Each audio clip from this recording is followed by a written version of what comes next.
The last thing I expected to find inside my own house was a secret life. My wife's secret life, sealed behind drywall like a buried crime. It was 3:15 on a quiet Tuesday afternoon when the contractor called my name, his voice trembling just enough to freeze me mid-step. "Elias," he said, his tone hushed, like he didn't want the house itself to hear.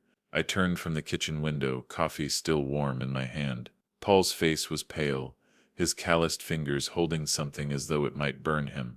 "You're gonna want to see this," he said, holding out a scuffed, blackened phone he'd found stuffed behind the insulation in the wall. I frowned, confused. "What is it?" "A burner," Paul said. "And Elias, maybe get the kids out of here first." My grip on the coffee mug tightened. That suggestion wasn't casual, it was a warning. I set the cup down too hard. The sharp clink against the granite countertop echoed through the kitchen. Lydia had chosen that countertop last spring, argued for weeks about it, insisting I didn't understand her vision for the home. Now I was wondering what other visions she'd been working on without me. "Paul," I said carefully, my voice lower than I meant it to be, "what are you talking about?"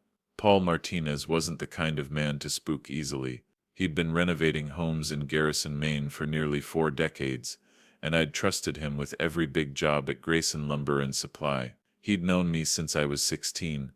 Hell, he'd seen me grow up. But right now, Paul looked like he'd just dug up a body. His face was gray, drywall dust clinging to his boots, his hands shaking as he extended the phone toward me. "Trust me, Elias," he said. "Emma and Jack shouldn't be here for this. Maybe call your sister, take them somewhere. I'm serious." Emma was 13, Jack was 10. They were upstairs right now, probably fighting over who got the PlayStation controller first. Normal kid stuff, normal life stuff, and Paul was telling me that normal was about to end. "You're scaring me, Paul. What's on the phone?" He handed it to me like a priest passing over a holy relic or a live grenade. The screen was cracked, but it lit up. My thumb hesitated over the power button. I knew whatever I saw next might change everything. When I finally unlocked it, the first thing I saw was a message thread, an ongoing conversation that made my stomach turn to ice. "Colin, can't wait to see you tonight. Same place, Lydia." "Yes, Elias is working late again. He never pays attention anyway." "Colin, good. Bring those photos we talked about. Time to make our move." I kept scrolling. There were months of messages, months of planning, months of my wife speaking about me like I wasn't her husband, like I was a problem, an obstacle to get around. "Jesus," I whispered under my breath. "There's more," Paul said quietly. He reached into his tool bag and pulled out a manila envelope, sealed with fresh tape. "Found this hidden with the phone. Inside were Polaroids, our house from every angle, our backyard, our kids getting on the school bus, and then, worse, copies of my financial records, bank statements, insurance documents, business contracts for my supply yard." It felt like my blood was draining out of me. "Paul," my voice cracked, "how long do you think this stuff has been there?" He ran a hand through his hair. "Tape's not old. 6 months maybe." "But Elias, people only hide things in walls when they're planning something big, something they can't risk leaving in the open." That's when I heard it. The sound that used to make me smile. The front door opening. Lydia's heels clicking across the hardwood. But now, that rhythm sounded like a countdown timer. "Elias," she called. Her voice edged with irritation, the way it had been so often lately. "Whose truck is in the driveway?" Paul looked at me, his jaw tight. "You need to decide right now what you're gonna do." I shoved the phone and photos back into the envelope so fast I nearly ripped it. "Hide this," I said, thrusting it toward Paul. "Somewhere she won't find it." "Please, Elias," he started, but it was too late. Her footsteps were already in the hallway. Lydia appeared in the doorway, like nothing was wrong, like she wasn't the storm tearing my life apart. She still wore her HR manager's uniform, crisp black pantsuit, white blouse, her hair pulled back in that perfect knot. On the outside she was flawless, but I noticed things now. Little cracks in the mask I'd been too blind to see. The way her smile didn't quite reach her eyes anymore. The way her hand hovered near her phone like a smoker reaching for a lighter. The faint scent of that new perfume, the one she swore she bought on sale, but that smelled like a department store counter we'd never set foot in together. "Oh, It's Paul. Her tone dropped a few degrees, as if she'd just walked in on a crime scene. I thought we agreed no more work this week. We have the Henderson dinner party Friday, and this mess, just finishing up the kitchen wall, Paul said, keeping his voice calm, neutral, like a man who'd seen 100 marital arguments play out in houses like this. I'll be done soon. Good, Lydia said, scanning the room with a critical eye, because I need this place spotless by Friday. The Hendersons are particular. I stared at her, memorizing every movement, every word, the way you memorize the face of a stranger who might pull a gun.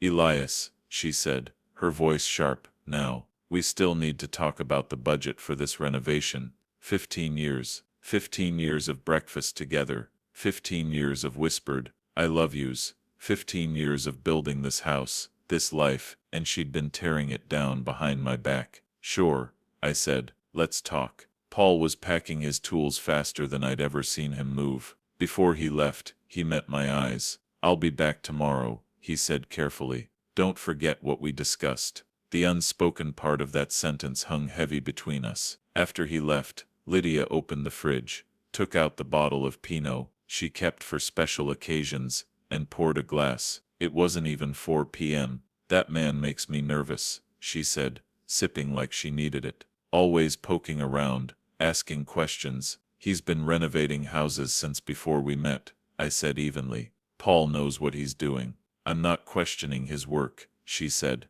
her tone sharpening. I'm questioning his discretion. Some things should stay private, Elias. Family business should stay family business. The irony was so thick I could have cut it with a chisel. You're right, I said, my voice calm but heavy. Privacy is important in a marriage. Her head snapped toward me. Her glass paused halfway to her lips. What's that supposed to mean? Nothing, I said, just agreeing with you. I leaned against the counter, studying her like she was a puzzle I was just starting to solve. Speaking of privacy, I said casually, I've been thinking we should update the security system, maybe add some cameras. Her reaction was instant, too instant. The glass froze mid-air. Cameras, she asked. Why? Break-ins have been happening around here, I said, letting the lie slip off my tongue like I'd rehearsed it. Mrs. Patterson had her shed broken into last month. I just want to protect our family. She set the glass down hard enough that wine sloshed over the rim. This is overkill, she snapped. We live in a safe area. Safe is relative, I said, my voice suddenly sharp. You never know who might be watching, learning our routines. Her face flickered, just for a second, and then she smoothed it over. Elias, she said slowly, you're being paranoid. Am I said, or am I just finally paying attention? We stared at each other across that kitchen, the kitchen we'd renovated together, and for the first time in my life, I realized I had no idea who this woman really was. A beautiful stranger, a dangerous stranger. I'm going to pick up the kids, I said finally. They can walk home, she said flatly. Not today. I grabbed my keys. I want to spend time with them. Is that a problem? She turned away, started wiping down spotless counters just to have something to do with her hands. Do whatever you want, she muttered. You always do anyway. Her phone buzzed once, then again.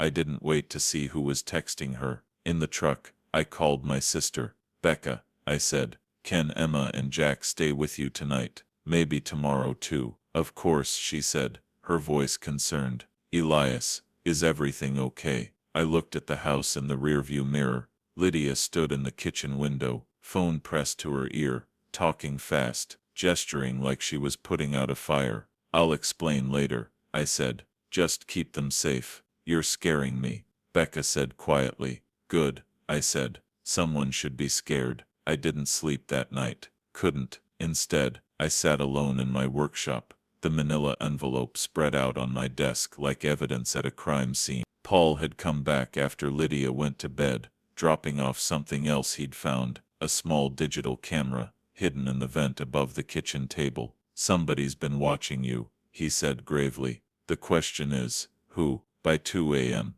I had my answer. The memory card was filled with photos, dozens of them, me leaving for work, coming home, loading supplies at the yard, all taken from angles no stranger should have access to. My phone buzzed. A text from an unknown number. Unknown. Stop digging, or you'll find more than you bargained for. I took a screenshot, then typed back, "Me, who is this?" No reply. I pulled up our cell phone account, something I'd never done, because Lydia handled all the bills, and there it was, 3 extra lines on our family plan, 3 phones I'd never heard of. One of them matched the unknown texter, another belonged to Colin Baird. Colin, the slick real estate broker with the silver BMW, the Rolex collection, the perfect hair, the man who collected expensive toys, houses, cars, and apparently other men's wives. The third number was a mystery. At dawn, I drove to Dewey's Diner. Dewey had been running the place for over 20 years. She knew everyone's secrets. "Elias Grayson," she said, with a grin as I walked in. "Haven't seen you in ages. Where's that pretty wife of yours?" "Working early," I said, sliding onto a stool at the counter. "You know how it is." But my heart was pounding, because I wasn't here for breakfast. I was here for answers. "Speaking of work," Dewey said as she topped off my coffee, "that Colin Baird's been busy lately. Seen him around town at all hours. Real estate must be booming." I forced a shrug, kept my voice light. "Yeah, he's always been ambitious." "Ambitious?" Dewey let out a short, sharp laugh. "That's one word for it. Man's got wandering eyes, if you ask me." The words landed like a hammer. She leaned a hip against the counter, lowering her voice as if the walls might be listening. "He was in here just last week, with a married woman. Definitely not his wife. I can tell you that much." My coffee suddenly tasted bitter, like acid. "Really?" I said carefully, though my pulse was pounding in my ears. Pretty thing too. Polished. Professional looking. You know the type." She refilled my cup, kept talking like she was discussing the weather. They were real cozy, talking low, holding hands under the table like teenagers sneaking around.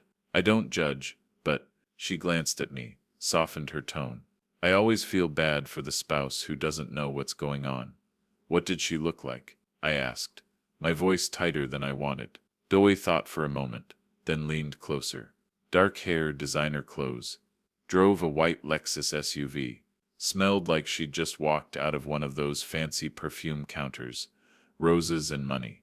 Lydia's perfume. Lydia's car. I swallowed hard, my throat dry as sawdust. "Thanks, Dewey." I left a 20 under the coffee cup and walked out, my mind buzzing so loud it was hard to think. By the time I reached Grayson Supply, my chest was tight with fury. Ray Morrison was already there, unloading a shipment of lumber like it weighed nothing. 8 years my right-hand man, ex-military, built like a tank, loyal in the way only someone who'd been through hell could be. "Boss," he said, glancing at my face, "you look like hell." "Feel like it," I muttered. "What's eating you?" I told him everything.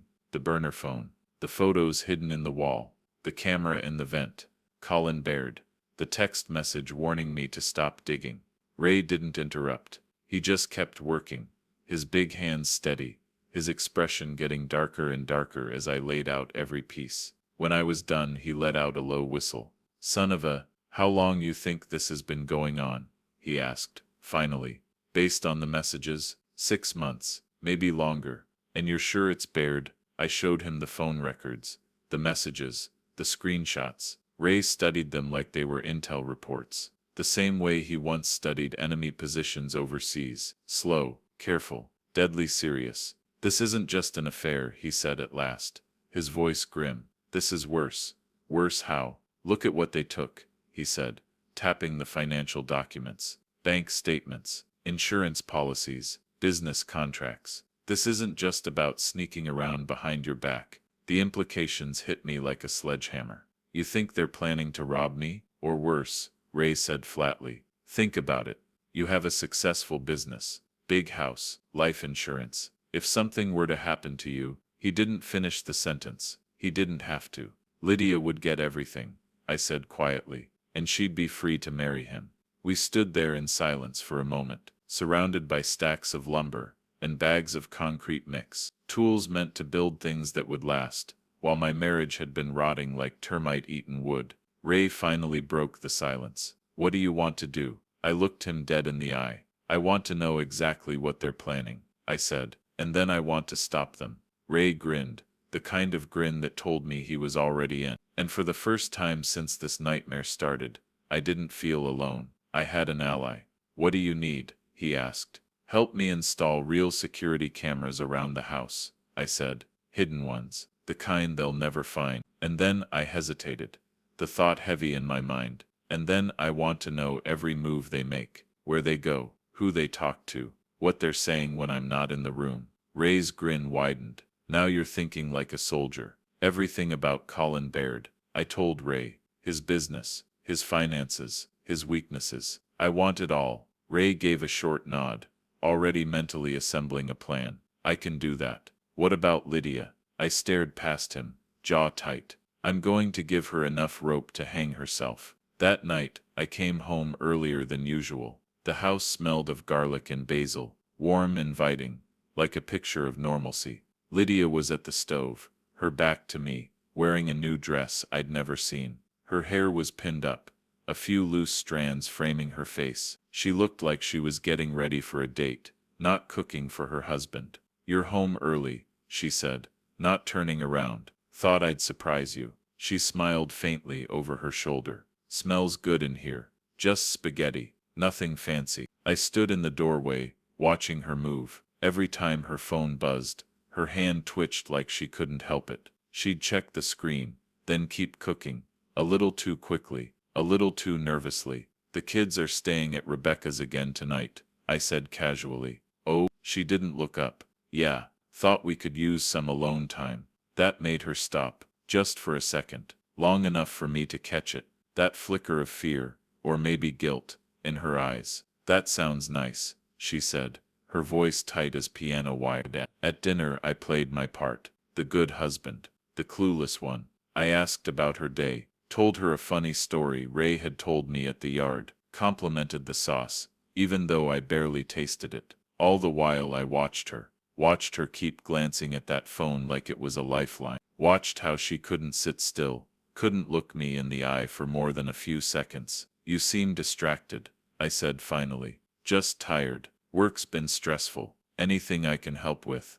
No, it's just office politics. You wouldn't understand. Try me, I said gently. I deal with people all day too. She set her fork down, folded her hands and gave me that patient, rehearsed look she used when explaining things to our kids. It's different, Elias. Your customers buy supplies and leave. I have to manage personalities, handle sensitive situations, confidential matters. Must be hard, I said softly, keeping secrets. Her phone buzzed. She grabbed it so fast it almost fell off the table, read the message, typed a reply. Important, I asked. Work emergency. Some emergencies don't wait for business hours. At 8 p.m. I kept my voice mild, but my heart was hammering. I twirled more spaghetti onto my fork, pretended to think. You know, I was thinking we should take a vacation, just the two of us. Get away from all this stress. I can't take time off right now. When's the last time we went anywhere together?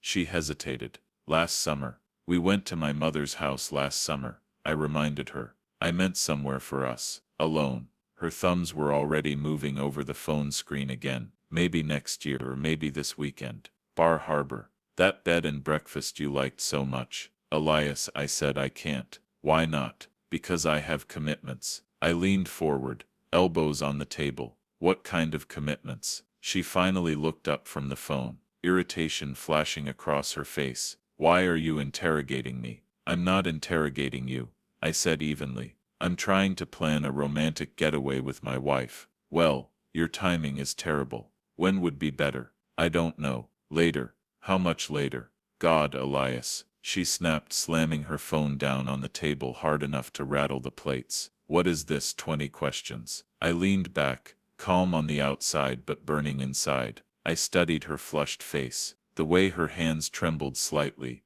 as she snatched the phone back up. Just asking, I said quietly. And in that moment, watching her, I knew something with absolute clarity. Whatever game Lydia was playing, it wasn't just about an affair anymore. She was lying to me about something bigger, and I was done playing nice. Trying to understand my wife's schedule, is that a crime? I asked, keeping my voice calm. You're being weird, Lydia shot back, arms crossed. Weird? I tilted my head.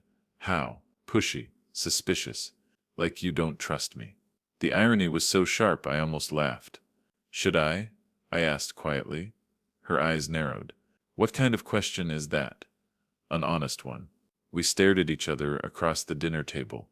15 years of shared meals, shared vacations, shared lies, stretched out between us like a minefield. Her phone buzzed. She didn't move. For the first time all night, she ignored it. I think I'll go to bed early, she said finally, standing up and smoothing her dress. Big day tomorrow? Meetings, reports, the usual. Will you be home for dinner? Probably not. Don't wait up. She left me alone at the table, the faint smell of her perfume still hanging in the air. After she went upstairs, I checked the new security cameras Ray and I had installed, hidden in the eaves, nearly invisible, feeding live footage straight to my phone. Night vision, motion detection, no blind spots. At 11:47 p.m., the motion alert pinged. On my screen, I watched Lydia slip out the back door, moving like a teenager sneaking out past curfew. She got into her Lexus and pulled away without headlights for the first block. I grabbed my keys and followed. She drove out of town, took Route 8, and pulled into the Pine View Motel, the kind of place with peeling paint and buzzing neon, the kind of place that didn't ask questions and didn't keep records. Colin's silver BMW was already there, parked behind the building where no one driving past would notice it. I parked across the road, killed my engine, and lifted the binoculars. At exactly 12:06 a.m., I saw my wife knock on the door of room 12. Colin opened it, shirt untucked, no tie. He smiled, reached for her wrist, and pulled her inside. The door closed. For 20 minutes, I sat there gripping the steering wheel so hard my hands went numb. Part of me wanted to storm over, kick in that cheap motel door, drag them both into the parking lot, and let the whole world see what they were doing. Another part of me wanted to drive home, crawl into bed, and pretend none of this was happening. But the part of me that had built a business from nothing, the rational, calculating part, knew that evidence was worth more than rage. I took photos. Lots of them. Lydia's Lexus, Colin's BMW, the room number, the timestamp glowing on my dashboard clock. Then I went home and waited. At 2:33 a.m., she returned, parking in the garage like a thief, slipping inside on silent feet. When she slid into bed next to me, her hair smelled like expensive cologne that wasn't mine. I kept my breathing steady and pretended to be asleep.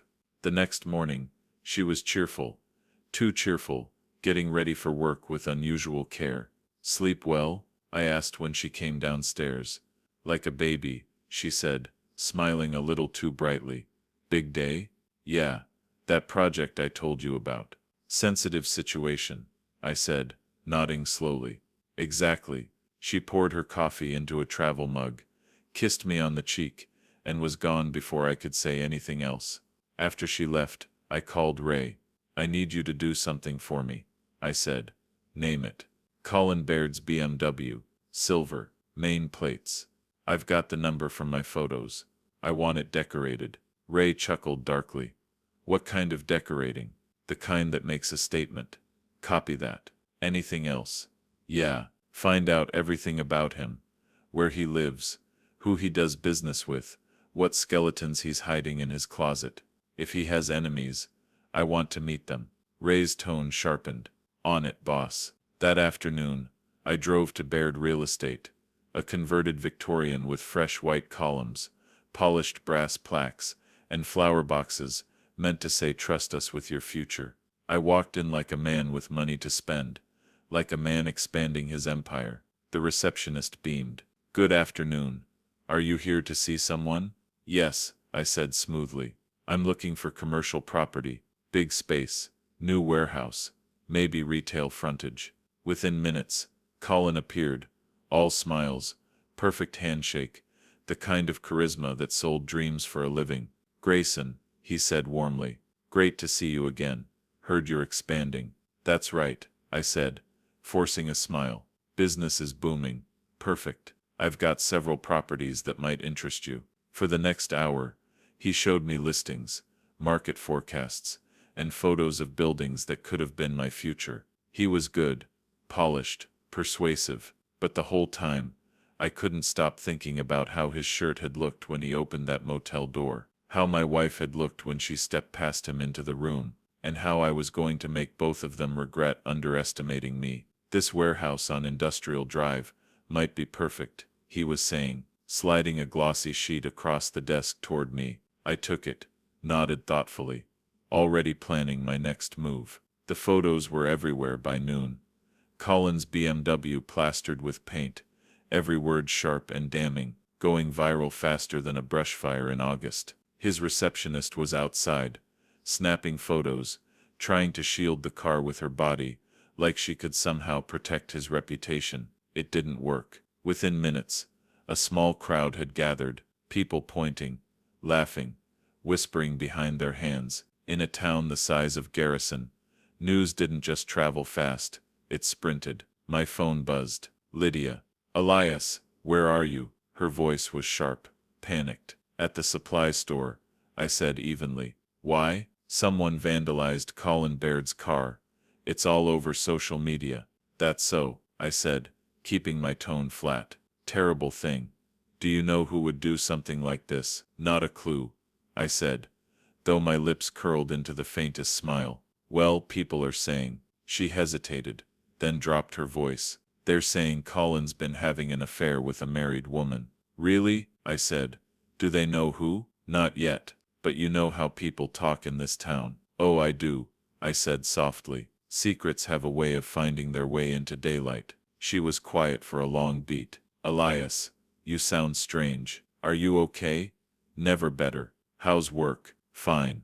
Normal. I have to stay late again tonight. Another sensitive situation. Yes, I said, almost laughing at the word. Well, be careful. Sounds like there's plenty of drama going around. After I hung up, I drove to Dottie's Diner, the unofficial nerve center of Garrison gossip. The place was electric. Every booth was filled, voices buzzing like hornets. Dottie was behind the counter, refilling mugs, her eyes shining with the thrill of fresh scandal. Well, if it isn't Elias Grayson, she said, as I slid onto a stool. You heard the news. Hard to miss, I said. Any theories on who did it? Oh, honey, she said, shaking her head. Colin Baird has made enemies all over town. Could be anyone. Angry clients, angry partners, angry husbands. Especially angry husbands. Man's been playing with fire for years. Sounds like he finally got burned. Dottie grinned. I ordered coffee and a slice of pie, listening to the wildfire of speculation around me, names being thrown out, marriages dissected like autopsies, affairs analyzed in forensic detail. Every story was worse than the last. My phone buzzed. Another text from the unknown number. Unknown. This is just the beginning. Back off now, or things get worse. I turned the screen so Dottie could see. Any idea who'd send something like this? I asked. She squinted at the message, then shrugged. Honey, that sounds like somebody who's scared, and scared people. Yeah, scared people do stupid things, things they can't take back. That night, Lydia dressed up again, a little too carefully for someone who claimed to be working late. You sure you'll be okay here alone? She asked, checking her phone every 30 seconds. I'll manage, I said. Ray's coming by later. We've got paperwork to finish. Oh, she nodded, almost relieved. Well, don't wait up. This could take all night. Ray showed up an hour later with a 6-pack of beer and a manila folder stuffed with papers. Your boy's in trouble, he said, dropping the file on my kitchen table. I spread the documents out and felt my anger crystallize into something sharp and clean. His business is leveraged to the hilt, Ray said, pointing to numbers that told the story better than words ever could. Behind on his mortgage, gambling debts out of Boston. How much? North of 200 grand, and some of that money belongs to people who don't accept late payments. I leaned back, staring at the numbers. So he's desperate. Ray nodded, which explains why he's sniffing around Lydia. He's not just looking for fun. He's looking for a way out. I flipped through page after page. Tax liens, overdue invoices, foreclosure notices. Colin Baird's entire life was built on smoke and credit. And Lydia, she wasn't just his mistress. She was his retirement plan. Ray wasn't done. I talked to some guys in Boston. Colin's got a pattern, a history, of targeting married women. The richer the better. How many? At least 3 I could verify. All ended up divorced, broke, humiliated. He even testified against one of them in court, claimed she tried to bribe him to keep quiet. I stared at the papers, my jaw tight. Colin wasn't just a homewrecker, he was a predator, and now he'd set his sights on my family. I closed the folder and pushed it away. Ray, I said, my voice low, calm, deadly. Yeah? It's time to stop gathering information. Ray's grin was slow, feral. You want me to start making moves? Yes, I said, and this time, we make them count. Colin Baird wasn't just a cheating playboy. He was a professional marriage wrecker, a man who made his living blowing up families and walking away with whatever he could carry. And right now, my wife was his next payday. Ray sat back in his chair, watching me carefully. So, he said, what do you want to do about it? I opened a beer, took a long, slow sip, and stared out the window.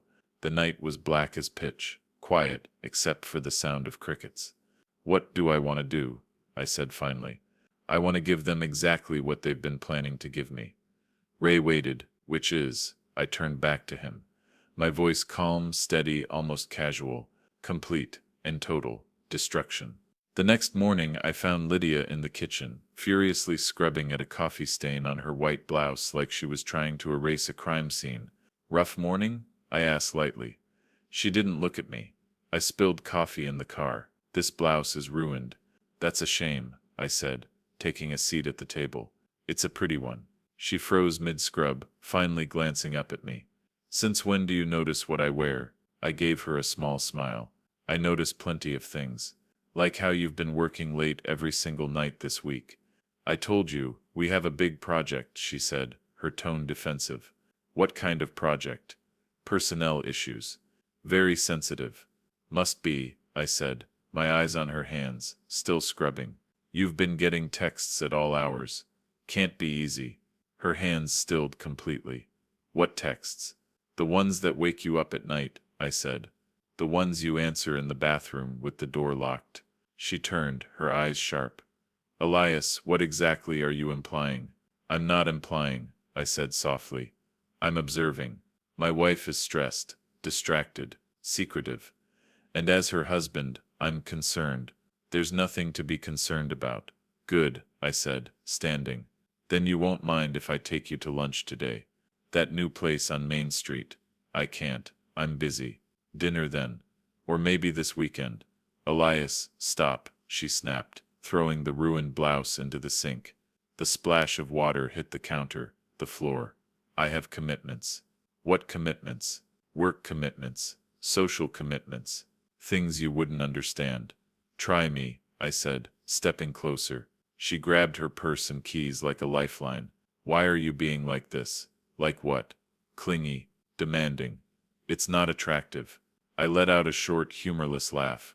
Trying to spend time with my wife isn't attractive. Not when you act like a jealous teenager. I tilted my head. Am I being jealous or just observant? For a second, we just stared at each other. Two strangers sharing the same kitchen. Then she turned toward the door. I'm late for work, she said. Lydia, she stopped, didn't turn around. I love you, I said quietly. Whatever's going on, we can work through it. For a moment her shoulders sagged, just slightly. I thought, foolishly, that she might turn around, might tell me the truth, might give us a chance to save what we'd built.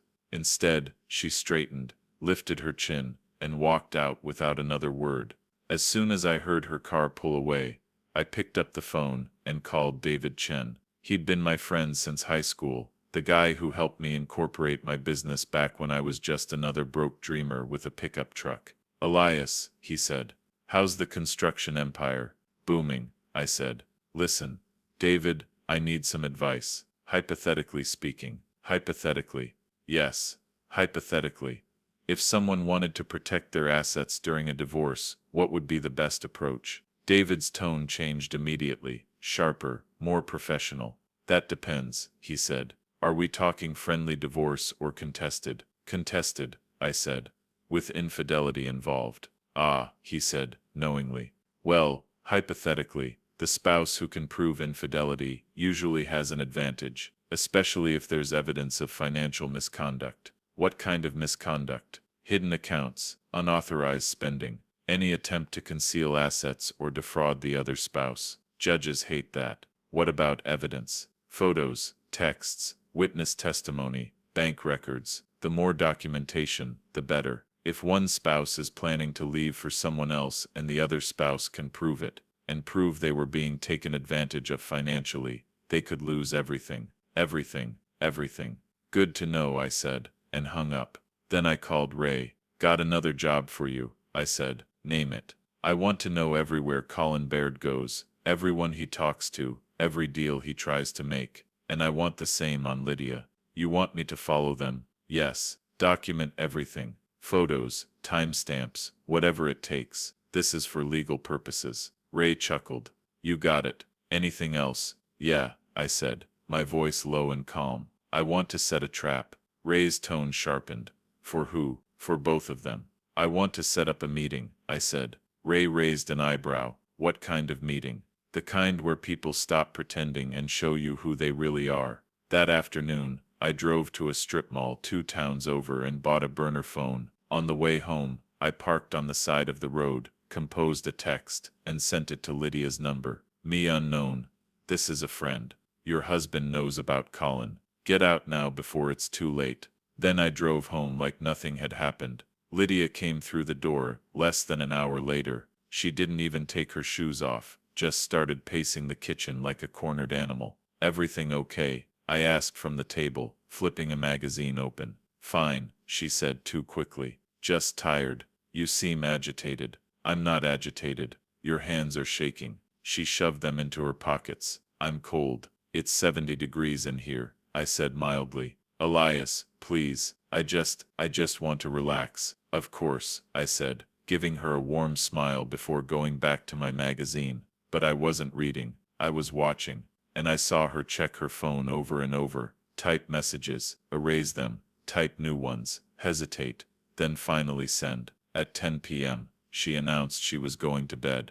I waited. At 11:23 p.m., my phone buzzed, the motion sensor on the security camera. Lydia, slipping out the front door. This time, I was ready. Ray's truck was parked 2 houses down, engine idling. We followed her through the quiet streets, headlights off, until she hit the highway. She drove fast, too fast, like someone running from a fire no one else could see. Finally, she turned into a flickering neon-lit diner on the edge of town, and there he was, Colin Baird, sitting in a back booth, nursing a coffee, looking like a man waiting for a verdict. Ray and I parked across the street, cameras ready. Through the telephoto lens, I watched Lydia slide into the booth. The conversation was tense from the start. Lydia gestured with both hands, frantic, like she was begging him to fix something. Colin kept glancing at the door, at the window, over his shoulder. A man who knew the walls were closing in. After 20 minutes, they left, separately. Lydia headed home. Colin drove to his apartment complex. Ray glanced at me as we tailed him. So what's the play here? I'm going to have a conversation with him. Ray frowned. What kind of conversation? The kind where I make it very clear what happens if he doesn't back off. Elias, he said, his voice low, this guy's desperate. Desperate people do stupid things. I smiled, cold and humorless. I'm counting on it. We parked at the far end of Colin's lot. I got out, crossed the pavement slow, deliberate, like a man with all the time in the world. When I knocked, it took him a long time to answer. Finally, the door cracked open. He stood there in a bathrobe, a glass of whiskey in his hand, his face drained of color the second he saw me. Elias, he said, voice unsteady, what are you doing here? I stepped closer, forcing him back into his own apartment. Relax, I said softly, closing the door behind me. We just need to have a little talk. Colin's face had gone pale, but he still stood there, glass trembling in his hand. What are you doing here? He asked, voice tight. We need to talk. It's late, then we'll make it quick. He hesitated, then stepped aside. Fine, come in. The place was expensive, but hollow. Sleek leather furniture, soulless abstract art. The kind of apartment that screamed, I want you to think I'm successful. Drink? He offered, holding up the whiskey bottle. No thanks, I said, lowering myself into the biggest leather chair in the room, as though I owned the place. This won't take long. He stayed standing, as if sitting might be some sort of admission of guilt. What's on your mind? My wife. His Adam's apple bobbed. Your wife, Lydia. Pretty brunette, white Lexus. Taste like lies and betrayal. The whiskey glass stopped halfway to his lips. I don't know what you think you, save it, I said. You've been whispering to her for months. Planning this, documenting every step, counting my money before you've stolen it. Colin's mask slipped. Elias, I think there's been The only misunderstanding, I cut him off, was thinking I wouldn't notice. I pulled out my phone, dropped it on his coffee table. Photos, motel receipts, screenshots of texts, PDFs of financial records that tied them together like a noose. Jesus, he whispered. He's not going to help you, I said. Neither is Lydia. Look, Colin said, taking a step closer, hands open. This isn't what it looks like. Oh, it looks exactly like what it is, I said, standing now, my voice low and sharp. You seduced my wife. You convinced her to siphon my money, and once you'd gutted everything I built, you were going to vanish and leave me bleeding. Colin sank down onto the couch, like a man with the air knocked out of him. It's complicated. No, it's simple. You're a predator. She's just your latest mark. The only thing left to decide is what happens next. His voice cracked. What do you want? I want you gone. Tonight. No goodbye, no parting words. Gone. I can't just leave. I have a business. Your business is bankrupt, I snapped. Your clients are about to learn where their money really went. Your creditors in Boston are going to hear exactly how deep you are in. If you're still here in 24 hours, I start dialing numbers. Colin's composure cracked completely. Sweat beaded his forehead despite the air conditioning.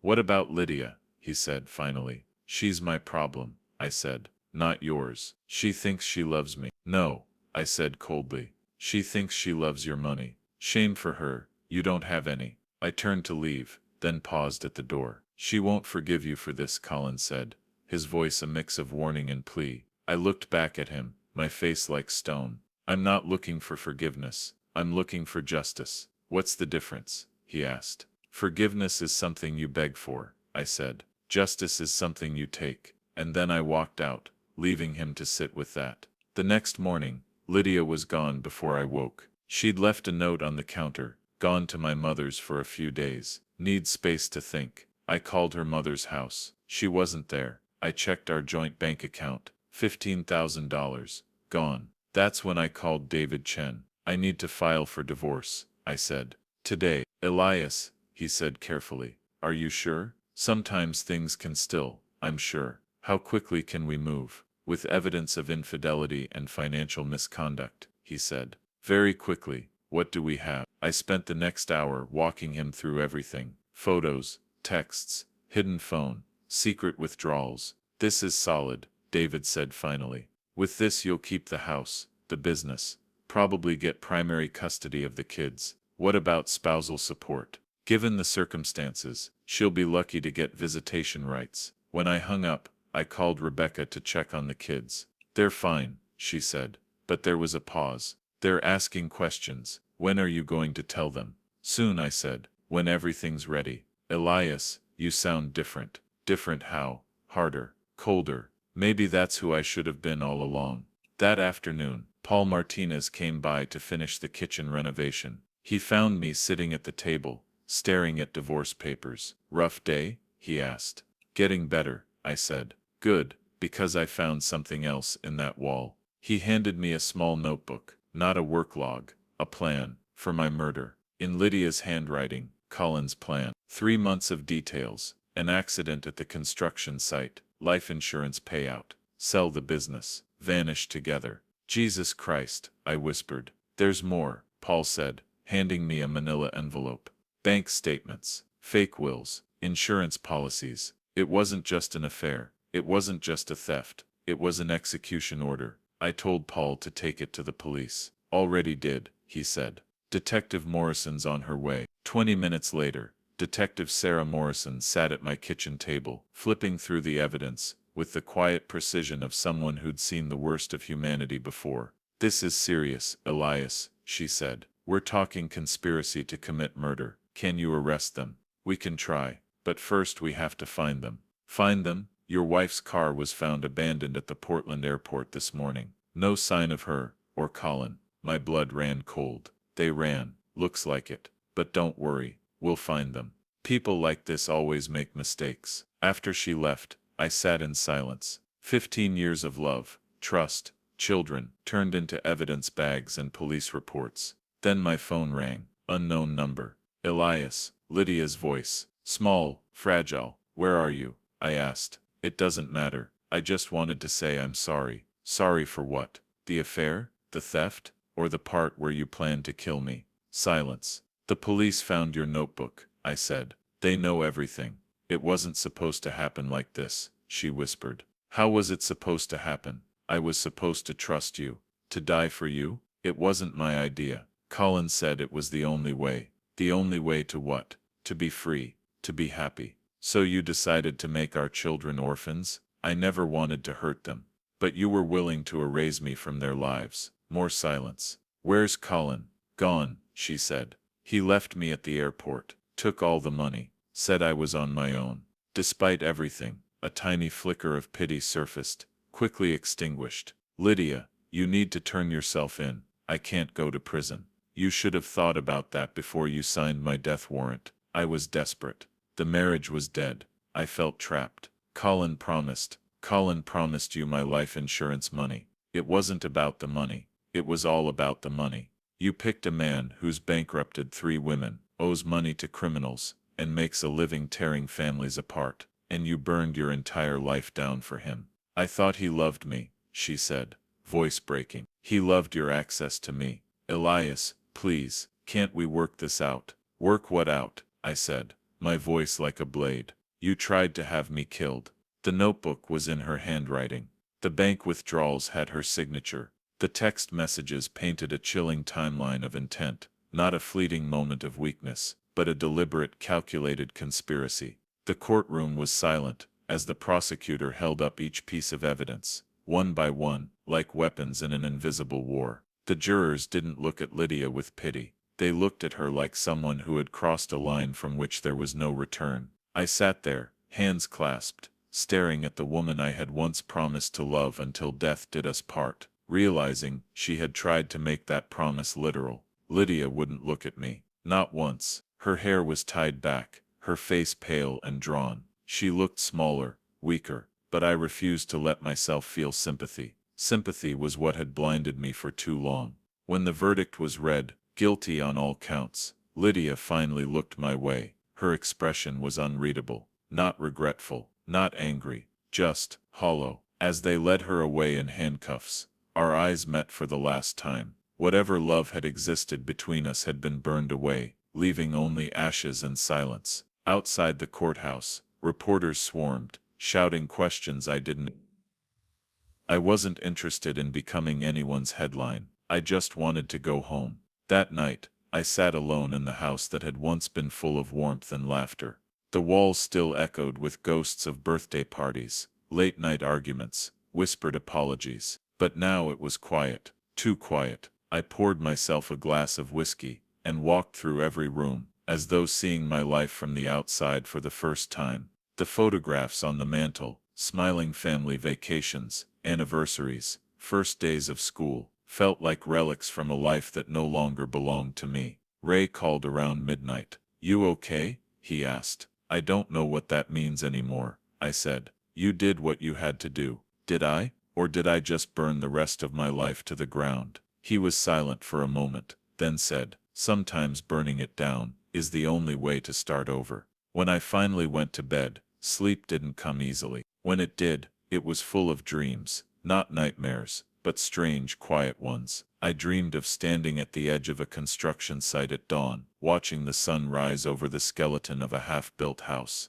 In the dream, I wasn't angry. I wasn't broken. I was just waiting for something new to begin.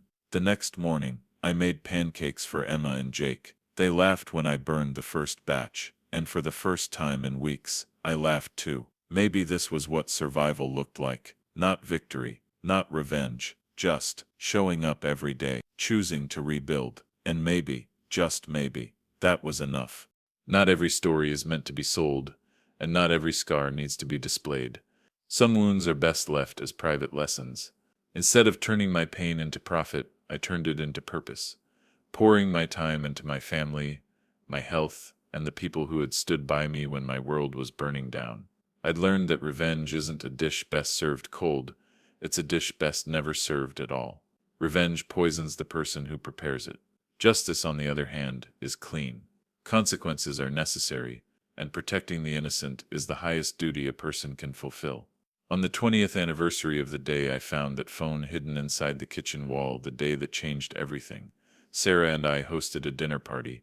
We invited everyone who had been part of that chapter of our lives: Ray and his wife Paul Martinez and his family, Detective Morrison, my attorney David Chen, and my sister Rebecca.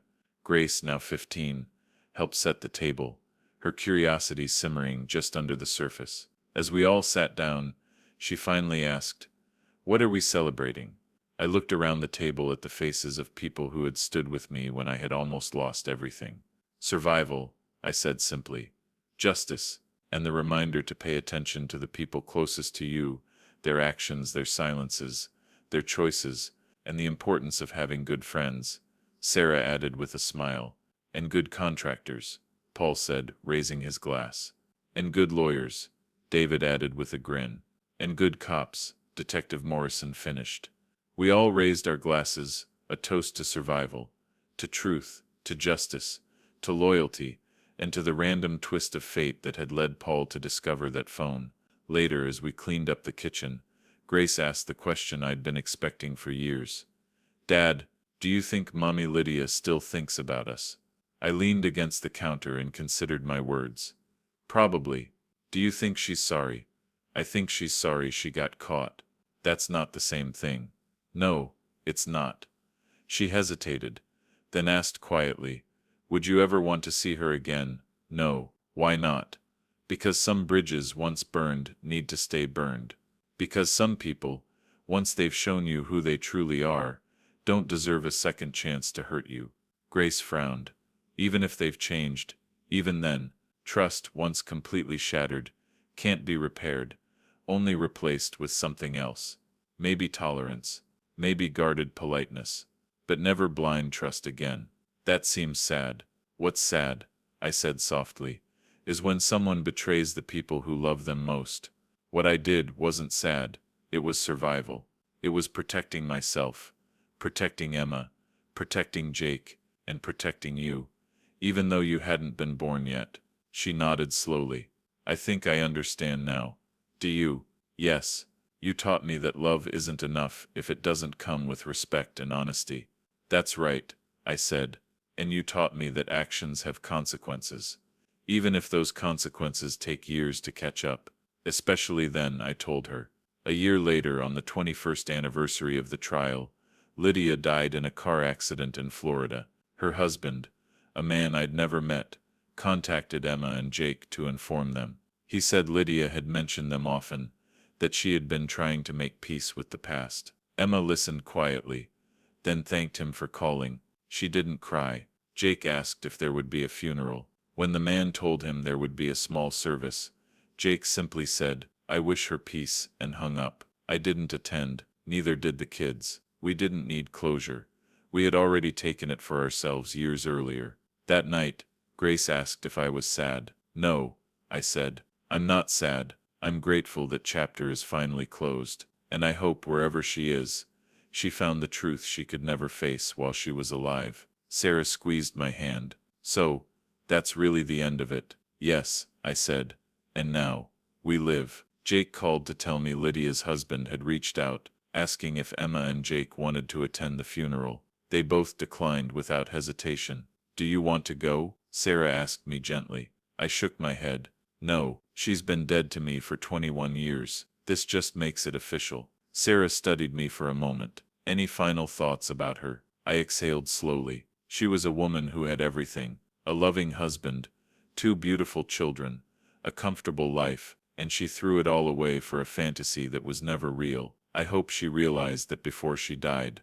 But honestly, it doesn't matter now. Why not? Because the dead don't get to ask for forgiveness, I said quietly, and the living don't owe it to them. That night, we held a small memorial service, not for Lydia, but for the marriage I thought we had, for the illusion of the woman I thought she was, for the life we could have built if she'd made different choices. We said goodbye one last time, and then we moved forward, as we'd been doing for 21 years. 1 year later, 22 years after the trial, Grace graduated from high school as valedictorian, just as Emma had before her. She stood on the stage in her cap and gown, sunlight catching her hair, and delivered a speech that left the audience silent and thoughtful. "My father taught me," she said, her voice strong and steady, "that we can't control what other people do to us, but we can control how we respond. We can choose to be victims, or we can choose to be survivors. We can choose bitterness,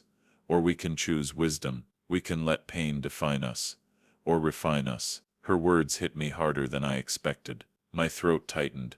This wasn't about revenge. It wasn't even about survival anymore. It was about legacy. Watching her speak, I realized I had succeeded. My children had learned the lessons I had fought so hard to teach them. They understood the difference between love and manipulation, between loyalty and blind devotion, between forgiveness and foolishness. They were going to be okay. No, they were going to be better than okay. After the ceremony, as we gathered with family and friends, laughter filling the air, I took a quiet moment for myself. 22 years ago, I had been a naive man who trusted blindly, who believed love was enough to keep a marriage safe. That man nearly died at the hands of the woman he vowed to love, honor, and cherish. But from the ashes of that betrayal, I had built something better. I had built a life rooted in truth rather than illusion, relationships founded on mutual respect rather than one-sided devotion, a family who understood that real love doesn't require you to ignore danger or excuse betrayal.